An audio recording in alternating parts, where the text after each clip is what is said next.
మా అక్కలు ఆడికెళ్ళి ఖమ్మంకి వెళ్ళి వచ్చిన మా జయమ్మ గారు, నాగమణి గారు, అఖ్తర్ ఉన్నిసాబేయం గారు, మంజుల గారు. నేను ఇప్పటికీ వాళ్ళని 2 సార్లు కలిసిన.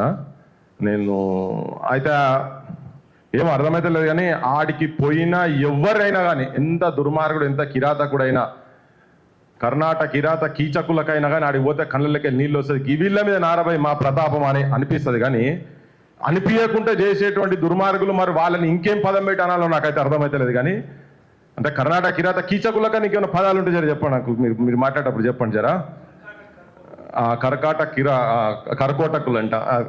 అంటే అంత అంత నీచంగా అంత హీనంగా ఆలోచించడం అయితేనే వాళ్ళ మీద పోతారు. నిజంగా ఆ ఇండ్ల కాడికి పోతే అది ఒక శ్మశానాన్ని తలపెట్టే రీతిలో ఉన్నది. నేను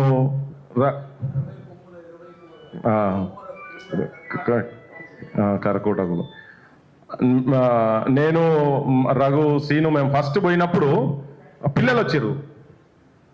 పిల్లలు వచ్చి సార్ మా ప్రిన్సిపాల్ మా టీచర్ కొడుతున్నా సార్ మమ్మల్ని అన్నాడు. కూల్చాక ముందు చెప్తున్నాను. ఇది కూల్చాక ముందు పోయినాము, ఒక వారం రోజుల ముందు అనుకుంటా మేము పోయింది. అంతనే ఎందుకు కొడుతున్నారు అంటే సార్ మేము హోంవర్క్ చేస్తలేము అన్నాడు. హోంవర్క్ ఎందుకు చేస్తారంటే సార్ బడికెళ్ళి మళ్ళీ ఆడికెళ్ళి నడుచుకుంటా ఇంటికి వచ్చి జర అటు ఇటు అనే వరకు చీకట పడుతున్నారు సార్, కరెంట్ లేదు మాకు, మా టీచర్ పొద్దుగా లేచే వరకు హోంవర్క్ చేయక మా టీచర్ కొడుతున్నదని. అసలు ఇటువంటి కొన్ని విన్న తర్వాత గుండె ఒక్కసారి కరిగినట్టు అయిపోయింది. మా మోరెడ్డి సార్ను పాషమ్మకులు ఇద్దరు హాస్పిటల్లో విన్నప్పుడు చెప్పింది మీరు ఖమ్మం పోవాలి నేను రఘు పోయినప్పుడు చెప్తే ఆడికి వేరే ఒక ఇన్సిడెంట్ జరిగింది. దాని తర్వాత అక్కడికి పోయినాం. ఇవాళ తెలంగాణలో నిన్నగాక మొన్న వికారాబాద్లో అయితే డిసిసి అధ్యక్షుల సభలు జరిగినాయి కదా. ఒక్కొక్కడు డ్యాన్సులు వేసుకుంటూ పోతున్నారు. డ్యాన్సులు వేసుకుంటూ వాడు ఇట్లా ఊకుంటా ఆ జిల్లేలే అనే పాటలు, ఏదో గమ్మత్ పాటలు, ఒక వికిలి చేష్టలు లెక్క డిసిసి అధ్యక్షులు. దానికి ఆయన రాహుల్ గాంధీ ఆడికే లీడ్కి వచ్చి వాళ్ళందరికీ సర్టిఫికేట్లు ఏమో అవి ఇచ్చిండు. ఇంకోటి నిన్న ముఖ్యమంత్రి నేను ఈరోజు చూసిన పేపర్లల్లా ముఖ్యమంత్రి ఆయన సినిమా ఆయన ఉన్నాడు కదా, వాళ్ళ జిన్నా ఆయనే ఆ రంగులు వేసుకొని ఎగరేటోళ్ళు ఉన్నారు కదా వాళ్ళు, దేవరకొండ, ఆ విజయ్ దేవరకొండ ఇంటికి పోయిండట.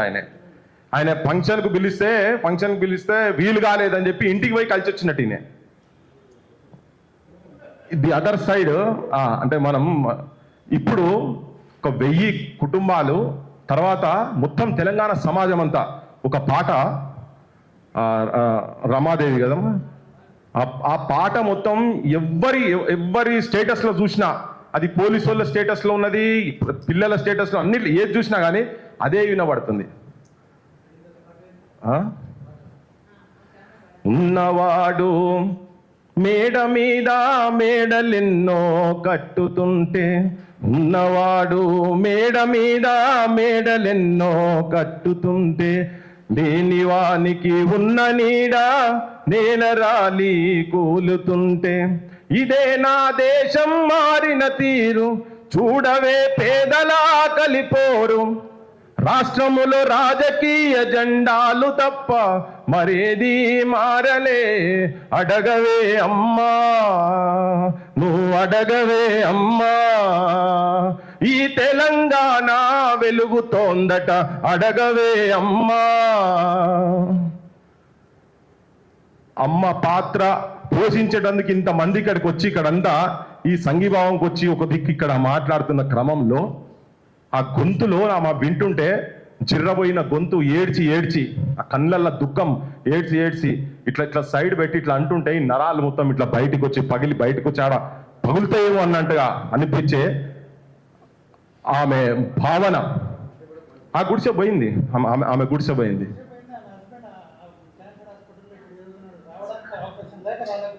ఇప్పుడా అంటే నేను పదాలు ఉట్టిగా అనలే. అంటే ఒక దిక్కు ఇప్పుడు ఇవాళ నిన్న అన్ని రాజకీయ పార్టీల నాయకులు మొత్తము అదే జిల్లాకు సంబంధించినటువంటి బట్టి విక్రమార్క కొడుకు పెళ్ళైతే నిశ్చిక్కుగా అందరు కేటీఆర్ కాడికి వెళ్ళి మొదలు పెడితే ప్రతి రాజకీయ పార్టీ నాయకుడు ఆ వేదిక మీద ఉన్నారు. అదే ఖమ్మం జిల్లా వాళ్ళు ఉన్నారు, ఎమ్మెల్యేలు ఉన్నారు, అందరూ ఆడ తమాషా చేసినట్టు అక్కడ చేస్తున్నారు. ఇది ఒక 1000 మందికి సంబంధించినటువంటి ఒక ఆఫ్టర్ ఆల్ మీరు ఒక్క ఫామ్ హౌస్ లో మీరు కట్టుకునేటువంటి చిన్న అలా పనిచేసేటోళ్ళంతా పక్కకు వాడేసిన భూమి కాదు అది. దాని గురించి ఎవరు మాట్లాడకుండా ఇవాళ ఒకటే అంటే ఆ దావత్లో ఎన్ని రకాల ఫుడ్ పెట్టిరో నాకు తెలియదు, కానీ వీళ్ళు ఏం తింటారో ఏందో తెలియదు. అదే అంబేద్కర్ భవనం సాక్షిగా ఢిల్లీకి వెళ్ళి వస్తాడు ఖార్గే. అంబేద్కర్ ఇచ్చినటువంటి పదవి ఆయన లేకుండానే ఆ పదవి రాదు కదా. ఈయనేమో రాజ్యాంగం పట్టుకొని రాహుల్ గాంధీ తిరుగుతున్నాడు. ఆ రాజ్యాంగం డ్రాఫ్టింగ్ కమిటీ చైర్మన్ దాంట్లో ఉన్న వీళ్ళను పశువుల కన్నా హీనంగా, గొర్రెల కన్నా హీనంగా పడేసి 200 మందిని 2 బాత్రూమ్లు పెట్టి ఇంత నీచంగా, ఇంత హీనంగా, ఏది అడవులలో పులులు ఎన్ని ఉన్నాయి, జింకలు ఎన్ని ఉన్నాయి లెక్కలు కట్టే క్రమంలో మనుషులను ఇంత దారుణంగా అంబేద్కర్ భవన్లో పెట్టి ఇప్పుడు మనం మీటింగ్ పెట్టుకున్న టైంలో వాళ్ళని మళ్ళీ ఒక 4 వ్యాన్లు పట్టుకొచ్చి గొర్రెలనల్లా వరేసుకొని పోయినట్టుగా తీసుకుపోయి ఎక్కడనో అక్కడికి వెళ్ళి అక్కడ కూడా ఉండనియమని చేస్తున్నారు. చూసిరా, ఇది చాలా చాలా చాలా చాలా దుర్మార్గము. సార్ చెప్పినట్టు బరాబర్ ప్రత్యామ్నాయం తీసుకొచ్చుడే, దానికి ఏం ఇంకా పోయేది లేదు. మేమైతే అదే పనిలో ఉన్నాం, బరాబర్ అదే పనిలో ఉన్నాం. ఇంత అంటే ఎక్కడ చూసినా అంటే ముఖ్యమంత్రికి విజయ్ దేవరకొండ ఇంటికి పోయి బోకేలు ఇచ్చే టైం ఉంటుంది, కానీ ఇంతమంది జనాలు ఏడుస్తుంటే, వాళ్ళ గుండె చెరువై ఏడుస్తుంటే కనీసం ఒక్కడన్నా పొద్దున్న లేస్తే నువ్వు మాట్లాడతావు సోనియా గాంధీ, ఇందిరా గాంధీ మాటలు మాట్లాడతావు కదా, మరి వీళ్ళెవరు? ఈ దేశ పౌరులు కాదా? వీళ్ళ గురించి ఆలోచించావా? ఒక్క క్షణం లేదు. బూట్ కాల్తోని ఒక 2 నెలల చంటి పాపను, పాలు తాగే పాపను కళ్ళు కూడా సరిగా తెరిచి సమాజం కూడా ఏందో, సూర్యుడేరో చంద్రుడో చూడలేనటువంటి ఆ స్థాయిలో ఉన్న పాపను కాళ్ళంతా కూడా ఇప్పటిదాకా మాట్లాడలే ముఖ్యమంత్రి. ఇగో ఇటువంటి రాజకీయ వ్యవస్థలో మనం ఉన్నాము. అన్ని రాజకీయ పార్టీలు మేము మొట్టమొదలు పోయినప్పుడు కలిసినప్పుడు వాళ్ళు చెప్పారు, అన్ని రాజకీయ పార్టీలో ఉన్నారు ఇలాని. అగో నా తల్లాడ కూర్చున్న జయమ్మ, నాకు అందుకని చెప్పాలనిపించింది. 2 నెలలు ఉంటే, తన జైల్లో ఉంటే పిల్లని ఎవరు చూసుకునే పరిస్థితి లేక చచ్చిపోయింది పిల్ల. ఈ హంతకులు ఎవరు? వ్యవస్థనా? రాజకీయ వ్యవస్థనా? మనందరమా?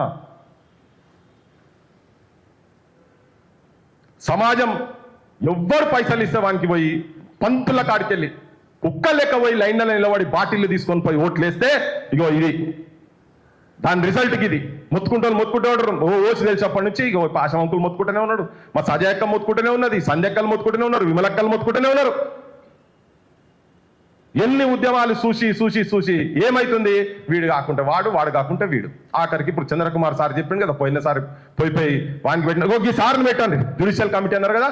అందరికీ తెలంగాణ అందరికీ నమ్మకం ఉన్నది జ్యుడిషియల్ వ్యవస్థలో సార్ కన్నా నిజాయితీ పర్లేదు నేను అనుకుంటున్నా. ఈ సార్ అసంటోళ్ళు పెట్టిరా, మీరు రాహుల్ గాంధీ కూడా తెలిసినోడే, రాహుల్ గాంధీ కూడా కలిసినోడే, సార్ను కూడా కలిసినోడే కదా, పెట్టండి. మరి భూముల సంగతిలో మీకు నిజంగా నిజాయితీ ఉంటే నువ్వు లేకపోతే ఇంకోసారి రాజ్యాంగం పుస్తకం పట్టుకోకిగా. బక్వాస్ ఇదంతా మొత్తం. ఉట్టి నువ్వు చేసేదంతా, మీరు చేసేదంతా ఉట్టి బక్వాస్. అసలు వాళ్ళు అన్నట్టు జైళ్లలో ఉండాల్సిన వాళ్ళేమో బయట ఉండి మన మీద ప్రతాపం చూపిస్తున్నారు. అడుక్కున్న దగ్గర గీక్కున్నట్టు అని ఇంతకుముందు చెప్పే కదమ్మా, వీరముష్టోళ్ళు. మీరు ముష్టోళ్ళు అయితే వాళ్ళు వీరముష్టోళ్ళు అని చెప్పండి. ముష్టోళ్ళ దగ్గర అడుక్కునేటోళ్ళు వీరముష్టోళ్ళు అని చెప్పండి. అడుక్కున్నాడు కాదు, అధికారం వాళ్ళ చేతులలో ఉన్నది కాబట్టి. నేను చూసిన ఒకరిద్దరు పోలీస్ ఆఫీసర్లను ఏడుస్తున్న వాళ్ళు, నిజంగా వాళ్ళ కళ్ళకి నీళ్ళు వస్తున్నాయి ఇట్లా. వీళ్ళ ఇల్లు కూడగొట్టే టైంలో అది ఒక్కొక్కరు పైసా కూడబెట్టుకొని ఒక కలల ప్రపంచం, వాళ్ళ కలల సాకారం ఒక ఇల్లు, చచ్చిపోయే లోపల ఒక చిన్న ఇల్లు అని. ఆయన ముఖ్యమంత్రి చాలా ముచ్చట్లు చెప్తాడు, కొంతమంది నచ్చకపోవచ్చు ఇలా, కానీ నేను మాట్లాడదలుచుకున్నా. ముఖ్యమంత్రి ఊగా చెప్తుంటాడు, నా బిడ్డ ఎంగేజ్మెంట్ కు, నా బిడ్డ పెళ్లికి లేకుండా చేసినావు, నన్ను ఇంట్లో కూసబెట్టినావు, నన్ను జైల్లో కూసబెట్టినావు, నన్ను ఇంత హింస పెట్టినావు అని. ఇప్పుడు ఈ పిల్లల సంగతి ఏంటిది? బడిపోతుందా? మీ ఇళ్ళలో లగ్గాలైతే మీరు మంచిగా చేసుకోండి. నీకు అంత పౌరుషం నీకు వస్తే జనానికి ఇవాళ వీళ్ళ సమస్య, ప్రతి ఇంటి సమస్య జనం అనుకున్నట్టుగా రేవంత్ ఎట్లయితే అనుకున్నాడో ఆయన చేసిన పని ఏంది? దొంగ పని, ప్రజాస్వామ్యం అపహాస్యం చేసేటువంటి పని. 50 లక్షల రూపాయలతో దొరికినోడు నిన్ను తీసుకుపోయి లోపల పెడితే నువ్వు దేశమంతా పడి తిరిగినావు కదా, నా బిడ్డ పెళ్లికి నేను లేను. మరి ఇప్పుడు ఇలా 1000 కుటుంబాల సంగతి ఏంటిది? ఇలా ఈ తెలంగాణ సమాజం మొత్తము ఇదంతా నా ఇంట్లో జరిగింది అనుకోవాలి. ఈ రాజకీయ వ్యవస్థ మీద ఇది మొత్తం నా ఇంట్లో జరిగింది, వీళ్ళందరూ నా వాళ్ళు అనుకోవాలి. ఇలా ఫ్యూచర్ సిటీకి 100 ఎకరాలు ఇస్తున్నావు కదా, అది ఎవరికి పోతున్నదో ఏందో తెలియదు. ఇండస్ట్రీస్కి ఇస్తున్నావు, బొచ్చడు భూమి పోయింది కదా. ఆఫ్టర్ ఒక 40 ఎకరాలు, అది నీది కాదు, నీ అయ్యా సంపాదించింది కాదు, ఈ రాజకీయ వ్యవస్థ అయ్యా సంపాదించింది కాదు. ఆయన పాపం ఏదో దేశమంతా 80,000 కిలోమీటర్లు 12 సంవత్సరాలు తిరిగి వినోబా భావే ఆయనకు దానం ఇచ్చి ఈ జనానికి ఉపయోగపడ్డట్టు ఇస్తే, ఈ దుర్మార్గులు అక్కడ కూడా వాళ్ళు ఎవరో కక్కుతే బుక్కినట్టుగా వీళ్ళు చేస్తున్నారు. ఊంచింది నాకు కాదురా నాయన, మీరు వాళ్ళకి అక్కింది ఆ భూమి మాకు వద్దని చెప్పి పేదోళ్ళకి ఇవ్వమని చెప్తే వాళ్ళకు నోటికాడ బుక్ వచ్చి మీరు తీసుకొని పోతున్నారు. చూసినావా? ఇంత దుర్మార్గమైన రాజకీయ వ్యవస్థలో మనం ఉన్నాము. ఎక్కడ కూడా నేనంటూ ఇంకెక్కడ కూడా ఈ ప్రభుత్వాలకు, ముఖ్యంగా ఈ రాజకీయ వ్యవస్థకు ఎక్కడ పోయినా కానీ అసలు మాతో అయితలేదు. మేము తిరుగుతుంటే మాకైతే బాగా అనిపించింది. రఘు నేను సీన్ ఊకి అనుకున్నాం, అరే మనం పోయినాకనే వారం రోజులకి గిట్ల అయిపోయింది, ఇది ఈ కొడుకులేంది గిట్ల చేసిరేంది అని ప్రణాళిక ఎప్పటి నుంచో ఉండొచ్చు. మేమేమనుకున్నాం, మొత్తం ఇక్కడ అందరిని తీసుకుపోయి మా గోవన్ గారు అందరిని తీసుకుపోయి అక్కడ మొత్తము ఖమ్మంలోనే ఒక రౌండ్ టేబుల్ పెట్టి ఇక కూర్చొని ఆడికెళ్ళి గదిలోకి వీళ్ళకి మొత్తం ఏదో తాళో పెట్టి తేలేదాకా అని పత్రాలు ఉన్నాయి. అది మేము అనుకుంటూనే ఉన్నాం. జరిగింది ఆ రోజు ఇక్కడ ప్రెస్ మీట్ ఉండే కొట్టి పడేసారు అక్కడ పోయి. ఇది ఎక్కడి ఇంత దుర్మార్గం ఎక్కడిది? ఇక్కడ మనకు తెలియని టైంలో ఎన్నో చూసినాం కావచ్చు. సమాజం మొత్తం ఏంటంటే మీరు చూస్తుంటూ ఊరుకుంటే కాదు. యువకులకు ముఖ్యంగా విజ్ఞప్తి చేస్తున్నా, ఈ పాపపు రాజకీయ వ్యవస్థను తెలంగాణలో 100 తాడి చెట్ల లోపల బొంద పెట్టకుంటే తెలంగాణలో ఇవి జరుగుతూనే ఉంటాయి. ఈ దొంగలు దుర్మార్గులు, మా భాషకులు భాష చెప్పాలంటే లంగలు లఫంగలు మొత్తము తెలంగాణను ఏలుతున్నారు. ఇది బంద్ కానన్ని రోజులు మనం ఎన్ని పోరాటాలు ఎన్ని ఉద్యమాలు ఏం చేసినా కానీ ఇదే వ్యవస్థ చేతులలో మళ్ళా మనం పల్లెం పట్టుకొని పోయి బిచ్చమడిగే కాడికి వస్తున్నది. కార్యాచరణ, ఏ కార్యాచరణ అంటే ఆ కార్యాచరణ చేద్దాం సార్. ఆత్మహత్యలు తప్ప, తుపాకులు ఆత్మహత్యలు తప్ప ఏ కార్యాచరణ. ఇప్పుడు ఇక్కడ కూర్చున్నాం కదా, ఇక్కడ కూర్చున్నాం కదా, యాక్చువల్ ఇక్కడ నుంచి డైరెక్ట్ అనుకుంటే డైరెక్ట్ రేవంత్ రెడ్డి ఇంటికాడికి పోవాలి మనం కూర్చొని. ఎట్లా చేస్తున్నావురా భయ్ నువ్వు? ఎట్లా చేస్తున్నాడు? వాళ్ళ ఎట్లా అంబేద్కర్ గాడ కూడా ఉండని ఏమను బతుకుల్లో పాప ఊర్లలోకి వెళ్ళి వాళ్ళు వచ్చి వాళ్ళకు ఉన్నది అక్కడిక్కడ ఊర్లలో ఏదో జాగనో బెత్తెడు జాగనో అది కూడా అమ్ముకొని వచ్చి ఇలా పైసలు పెట్టుకొని కట్టుకున్నారు కదా. ఏం లేకనే నీ దగ్గరకు వచ్చారు. లేకపోతే వాళ్ళకి ఆత్మాభిమానం లేదా? చచ్చిపోయింది వాళ్ళేమన్నా? ఆత్మాభిమానం ఉన్నాం కదా, వాళ్ళు ఆత్మాభిమానం ఉన్నాం కాబట్టి ఈ ఆత్మాభిమానం ఉన్నది కాబట్టి ఇక్కడ దానికి వచ్చి వాళ్ళు కొట్లాడుతున్నారు కదా. లేకపోతే వాళ్ళ దగ్గర కనుక ఉండేది ఉంటే నాతు కొట్టి పరెద్దురు కావచ్చు. నువ్వు ఇచ్చే 100 గజాలను నాతు కొట్టి పరెద్దురు కావచ్చు. ఇంకా సమాజం ప్రతిదీ ఏ జరిగినా నాకు నిన్న తమాషా చూస్తుంటే ఒక దిక్కేమో ఈమె పాట వినబడుతూ నాకు తిరుగుతున్నది కళ్ళల్లా, ఇంకొక దిక్కేమో ఆ డిసిసి గాన్లు ఈ డిప్యూటీ చీఫ్ మినిస్టర్ ఇంట్లో ఫంక్షన్ హాల్లో జరిగే ఫంక్షన్ రెండు కనబడ్డాయి. నాకు చాలా ఇబ్బంది అనిపించింది, చాలా బాధ అనిపించింది. ఏంది ఇదంతా? ఏ సమాజంలో మనం ఎక్కడున్నాం ఏందని. మనందరం కలిసికట్టుగా సమాజాన్ని కూడా ఒక్కటి చేద్దాం దీని విషయంలో. యాక్చువల్గా దీన్ని నేను వచ్చేటప్పుడు ఒక దీని మీద ఒక లైన్ రాసిన, నాకు తెలుసు భాషకు లేదో అడుగుతాను కానీ నేను అంటే ఇప్పుడు నేను వేరే ట్రాన్స్లోకి వెళ్ళిపోయింది, ఇప్పుడు అది నేను పాడలేను కానీ అంటే తుమ్మల చెప్పండి.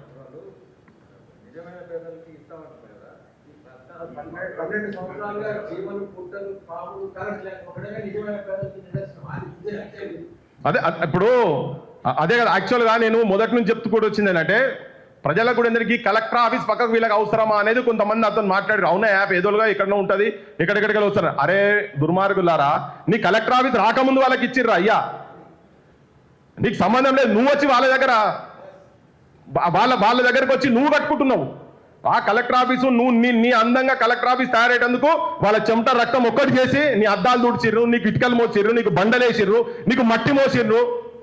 ఒక ఆయన శ్రీనివాస్ అని చెప్తున్నాడు, నేను మోసి నా భుజాలు అరిగినాయన్నా 40 ఏళ్ళు, నేను మోసి ఏళ్ళ నుంచి 40 ఏళ్ళ నుంచి నా భుజాలు అరిగినాయన్నా. 2 పిల్లలను నా భార్యను 3 పిల్లలేక సాదుకున్నా, నాకు అలసిపోయినా, నేను ఆత్మహత్య చేసుకున్నాను, బిల్డింగ్ ఎక్కుతా. నా బిడ్డ చెప్పింది, నాయన నువ్వు నన్ను చదివించినావు, నేను ఏదో చేసి సాదుకుంటా అని చెప్పని. సమాజం ఎవడు మర్చిపోద్దు ఇవన్నీ, ఈ దుర్మార్గులు చేసేటువంటి కుట్రలను ఎవడు మర్చిపోద్దు.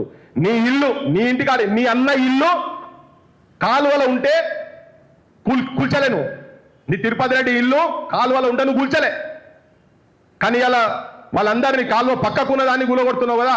ఇప్పుడు నీ భూమి కాదు, నీకు సంబంధం లేదు, వీళ్ళ ఇంట్లో వచ్చి నువ్వు కూలగొడుతున్నావు కదా. అంటే నీ ఇంట్లోలకు నీకొక న్యాయం ఉంటుంది, ప్రజలకు న్యాయం ఉంటుందా? మనం అటువంటి దొంగల కోట్లేసినాం కాబట్టి మనకి శిక్ష పడుతున్నది. అలా ఒక్క ఫామ్ హౌస్, ఎక్కడ ఒక ఫామ్ హౌస్ కూలగొట్టలే కదా. మొత్తం హైదరాబాద్ అంతా ఇది తాగాలన్నా జనం అని చెప్పినావు కదా. ఒక్క ఫామ్ హౌస్ అన్న కూలగొట్టినావా? 60 చెర్లు నీ అదే ఖమ్మం డిప్యూటీ ముఖ్యమంత్రి బట్టి విక్రమార్క ప్రెస్ లో పెట్టి కబ్జా గురైన అందులో బంగ్లాలు కట్టిరని చెప్పింది కదా మీరు. పొంకనాల మాటలు మస్తుగా మాట్లాడింది కదా. ఒక్క చెరువు భూమి కాదు ఇది వీళ్ళది, ఈ 62 ఎకరాల 7 గుంటలు. అందుకనే దీన్ని తిరగబడాల్సిన అవసరం ఉన్నది. మళ్ళా సజయక చెప్పినట్టు నిజంగా ఇది దీర్ఘకాలిక ప్రోగ్రామ్ అమ్మా. కానీ మీరు ఎంత గట్టిగా ఉంటే సమాజం మీతో అట్లుంటది. ఒక్క ఖమ్మం మిమ్మల్ని ఇళ్ళకెళ్ళి బయటికి వెళ్ళగొట్టారు కదా, వాళ్ళందరినీ రేపు ప్రత్యామ్నాయ ప్రభుత్వం వచ్చి ఒక్కొక్కరిని జైల్లో పడేసేటువంటి స్థాయి మీ అంత దమ్మున్నది నేను చెప్తున్నా. మీరు గట్టిగా ఉండండి. మీ ఏడుపులు చూడలేక మాకు నిద్ర పడతలేదు, మీకు ఎట్లా నిద్ర పడుతుందో మాకు అర్థమైతలేదు. కానీ 4 నెలల పిల్లలను దోమలు కుడుతుంటే ఆ బొమ్మలు చూపిస్తుంటే ఈయన బిడ్డ గురించి మాట్లాడుతున్నాడు. ఎంత దయనీయమైన పరిస్థితి అంటే అది ఆపల్లా సార్ అంటే ఇట్లా అంటుంటే 4 నెలల సమాజం వినండి మీరంతా. మనం ఇళ్ళల్లో మంచిగా ఉంటున్నాం ఈడ. కానీ వాళ్ళు ఏంది కూడబెట్టుకొని కట్టుకున్న దాంట్లల్లా చంటి పాప అంబేద్కర్ బజార్లో పెట్టిరు, పార్కులలో పెట్టిరు కదా. అరే వాడు ఎవడో దేశం దాటికెళ్ళి వాడొస్తామని ఇక్కడ టెంట్లనే వేసి పెడతారు కదా. ఆ టెంట్లనే రారా నాయన, మీరు ఒక 4 టెంట్లనే రాడా? ఘోరం ఇది, చాలా అన్యాయం, పశువుల కన్నా హీనం. అది చూస్తుంటే కలుక్కుపోతున్నది. ఇళ్ళల్లో వాళ్ళు వీళ్ళు మా వాళ్ళు వాడికెళ్ళి మాట్లాడుకుంటే గింత ఘోరంగా ఏంది, అసలు ఏంది సమాజం ఎడిపోతుంది ఏం సంగతి అని ఎవరు అడుగుతలేరు. కానీ లోపట ఉన్నది కౌంట్ అవుతున్నది. ఒక్కొక్క తప్పులు మీకు కౌంట్ అవుతున్నాయి. ఇలా మాట్లాడటం కొంతమందివే ఉండొచ్చు. ఉరికంబం ఎక్కినప్పుడు భగత్ సింగ్, సుఖ్దేవ్, రాజ్గురు ముగ్గురే ఉండొచ్చు. అప్పుడు ఉన్నటువంటి 30 కోట్లలో ప్రతినిధులు వాళ్ళు ముగ్గురే ఉండొచ్చు. కానీ యావత్ దేశం వాళ్ళు ఎంబడున్నది. ఇవాళ కూడా ఇక్కడ ఉన్న వాళ్ళందరూ మనం కొంతమందే ఉండొచ్చు. కానీ సమాజం మొత్తం మనం నిజాయితీకి నిలబడితే మాత్రం సమాజం మనతో ఉంటుందని బరాబర్ చెప్పదలుచుకున్నాను. కానీ ఒక్కటే అమ్మా, మళ్ళా మీకు చెప్తున్నా, మీరు గట్టిగా చేసుకోరు, గుండె గట్టిగా చేసుకోరు. ఇప్పుడు ఇట్లుండి కూడా పాపను ఊడగొట్టుకున్నారు కదా, ఆ లాఠీ చార్జ్ అయ్యి ఏమనైనా కానీ ఏం కావద్దు. కానీ దానికి అన్నిటికీ గట్టిగా ఉంటే వాళ్ళు కూడా టెస్ట్ చేస్తుంటారు మనల్ని. వీళ్ళ దగ్గర ఎంత దమ్ము ఉన్నదని చూస్తుంటారు. మీ మధ్యలో విభేదాలు పెట్టే ప్రయత్నం చేస్తుంటారు. మేం మాత్రం ఉన్నాం ఇక్కడ. ఇంతకు ముందు ఛానళ్ళు లేకుండే, ఇలా ఛానళ్ళు ఉన్నాయి జనంకు చూపించేటివి. ఇప్పుడు 7 ఛానళ్ళు ఉంటే పోయినా ఇలా 2-3 ఛానళ్ళు ఉన్నాయి. లైవ్లు మొత్తం జనం మొత్తం చూస్తున్నారు. ఇది మనం ఇక్కడ మాట్లాడుకున్నట్టు ఈ 4 గోడల మధ్యలో లేవు. ఇంతకుముందు కొన్ని మీడియా ఛానళ్ళు ప్రభుత్వాలు పైసలు ఇస్తేనే నడిపే ఛానళ్ళు ఇప్పటికీ ఉన్నాయి. ఎవరి పార్టీకి వాని ఛానల్ ఉన్నది. కానీ ఇలా ప్రజల గురించి మాట్లాడేటువంటి ఛానళ్ళు ఉన్నాయి. ఇలా మన తెలుగు వెలసంటి కావచ్చు, కాలోజీ కావచ్చు, ప్లస్ టీవీలు కావచ్చు, ఇట్లా కొన్ని ఛానళ్ళు ఉన్నాయి. అవి చూపిస్తాం, జనాన్ని ఒక్కటి చేద్దాం, దీన్ని ఒక మహా ఉద్యమంగా తీసుకొని పోదాం. ఇక్కడ ఉన్నటువంటి వాళ్ళు కూడా చాలా మంది నిజాయితీ పరులు ఉన్నారు కనుక మీరు చేసే పోరాటం సక్సెస్ అవుతుంది. ఈ రేపు అవుతుందా ఎల్లుండి అవుతుందా చెప్తలేం. మీ ఖమ్మంకు ఇంకా 100 సార్లు రావాలనుకుంటే 100 సార్లు వస్తాం. అందులో 50 సార్లు మమ్మల్ని అరెస్ట్ చేసినా పర్వాలేదు, 51 సార్లు మళ్ళీ వస్తాం. మేము బరాబర్ వస్తాం. మీరు గట్టిగా ఉండండి. నువ్వు జైలు పోయినావు కదమ్మా, ఒక్కొక్కరిని జైలుకు పోయినా పంపించేదాకా మీరు భీష్మించుకొని కూర్చోండి. మేము బరాబర్, నేను ఆవేశంగా మాట్లాడతలేను, నేను నా ఆలోచనతో కూడా మాట్లాడుతున్నా. అమ్మా రైట్, నీ గురించి మేము కూడా పెట్టేందుకు సిద్ధంగా ఉన్నాం. అట్లే తెలంగాణ సమాజాన్ని కూడా రెడీ చేద్దాం. ఇంకా 3 ఏళ్ళు వీళ్ళకున్నది, 3 ఏళ్ళు ఉన్నది. బంగారం మొన్న వచ్చినోడు ఏమో కట్టియాడు, మేము కట్టిస్తాం, మన ఆయన చెప్పిండు, చెవులో చెప్పిండు, వచ్చిగా మేము మొత్తం రాగానే మా గవర్నమెంట్ రాగానే కట్టిస్తామని. ఆ దుర్మార్గులు కూడా ఉన్నారల్లా. కేటీఆర్ అంటే ఆయన చెప్పిండు కదా, మా నాయన చెప్పిండు, వచ్చి మీకు ముచ్చట చెప్పారు. అన్ని రాజకీయ పార్టీలు కలిసి ఉన్నాయి ఇలా, అన్ని రాజకీయ పార్టీలు మీరే చెప్పారు ఈ ముచ్చట. రాత్రి కూడా చెప్పారు కదా, ఎవరే నమ్మకుండ్రి. మీ దాంట్లోకి వెళ్ళే పొద్దుగాల అవసరం అయితే పొంగులేటి మీదనో తుమ్మల మీదనో ఎవరినో నిలబెట్టి ఓడకూడదాం. మళ్ళీ అవసరం అనుకుంటే ఆ పని కూడా చేద్దాం. కానీ సమాజం మొత్తం ఒక్క తాటి మీద తీసుకొచ్చే ప్రయత్నం చేద్దాం. మీరు ఆత్మవిశ్వాసంతో ఉండండి అని చెప్పదలుచుకున్నాం. మేము మీ గుట్లాటోళ్ళు, మీ గురించి ఆలోచించేటోళ్ళు ఇక చాలా మంది ఈసారి మమ్మల్ని 2-3 సార్లు పాశంలేదు ఊకే చెప్తూనే ఉన్నాడు. మొన్నటి సారి చెప్తున్నాడు. తనకి ఏం అవసరం లేదు అంటే సమాజంలో ఇట్లా ఆలోచించేటోళ్ళు కూడా ఉన్నారు, జనం గురించి ఆలోచించేటోళ్ళు ఉన్నారు కనుక వాళ్ళ అండ మీకు ఉన్నది. బరాబర్ మనం కొట్లాడదాం. మీరు గట్టిగా ఉండండి. ఎక్కడున్నా మళ్ళా అదే జాగల కట్టేటట్టుగా 62 ఎకరాలు వాళ్ళ అయ్యా జాగీర్ కాదు, అది మీ జాగీరు. మీ జాగీర్ కానూన్ ప్రకారం వచ్చేదాకా చేద్దాం. ఎవ్వరు ఏమైనా చేయని, ఎవరు ఎక్కడికన్నా పోని, మీరు గట్టిగా ఉండరు. జై తెలంగాణ, జోహార్ తెలంగాణ మన వీరులకు.